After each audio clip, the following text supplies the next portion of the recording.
آج کل چغل خوری کو معمولی سمجھا جا رہا ہے، کوئی اس کو گناہ سمجھتا ہی نہیں، لیکن یہ سمجھیے، یہ تصور کیجئے کہ یہ گناہ کتنا بڑا ہے۔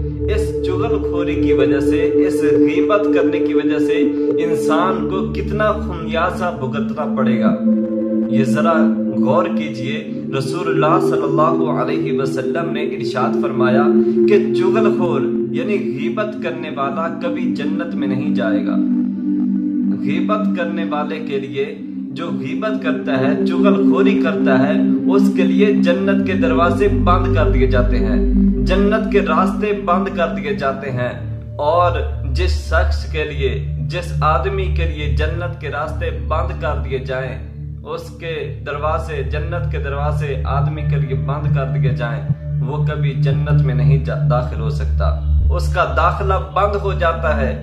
لوگوں، اس غیبت کو، اس چغل خوری کو معمولی نہ سمجھو۔ اس غیبت کی وجہ سے کئی گھر برباد ہو جاتے ہیں، اس غیبت کی وجہ سے دوستوں میں دوری پڑ جاتی ہے، اس غیبت کی وجہ سے آپس میں جو تعلقات ہیں وہ ختم ہو جاتے ہیں۔